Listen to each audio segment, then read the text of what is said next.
Procoptantes, amis de la sagesse, bienvenue dans ce nouvel épisode de la série Pensées décomposées.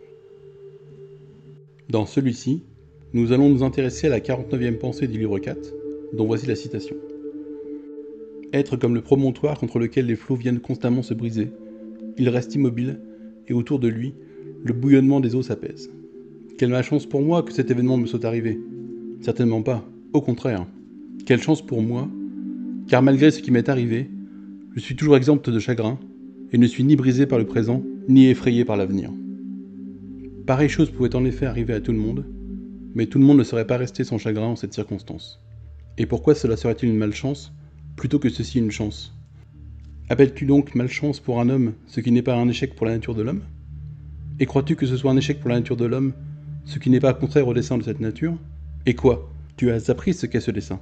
Est-ce que cet événement t'empêche d'être juste, magnanime, tempérant, sage, réfléchi, véridique, réservé, libre, et d'exercer les autres vertus qui ensemble font que la nature de l'homme recueille ce qui lui est propre ?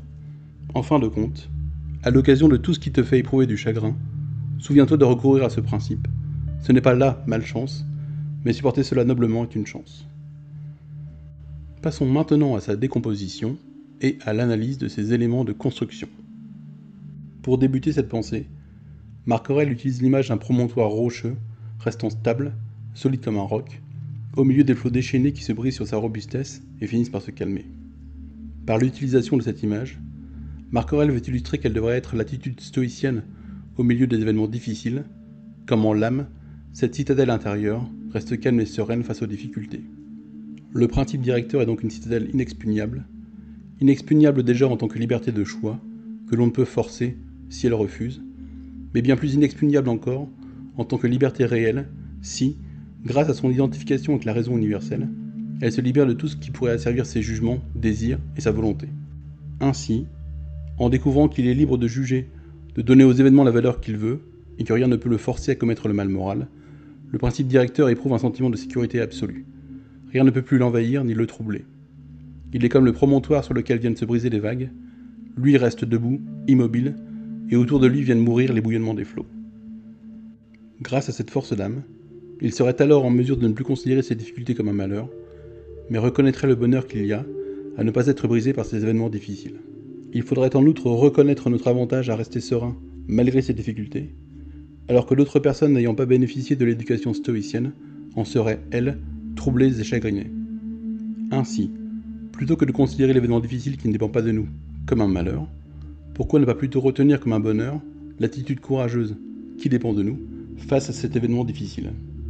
En effet, le mal pour l'homme se situe dans les actions et comportements non conformes à sa nature humaine, donc ce qui ne dépend pas de lui, c'est-à-dire de son intention, ne peut pas être un malheur.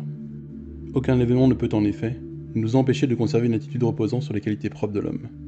Aussi, Marc Aurèle, dans une formule brève et frappante dont il a le secret, nous enjoint, si nous nous trouvons dans une situation qui provoque en nous du chagrin, de se souvenir qu'il ne s'agit pas d'un malheur, mais que de le supporter avec courage est un bonheur. Cet épisode clôture la partie sur la nature humaine comme partie de la nature universelle. Dans les 4 prochains épisodes, nous conclurons cette série par l'étude de citations se voulant être des synthèses des différents principes que nous avons abordés tout au long des pensées décomposées. Merci de votre attention, et à bientôt pour un nouvel épisode de la série Pensées décomposées, si le destin le permet.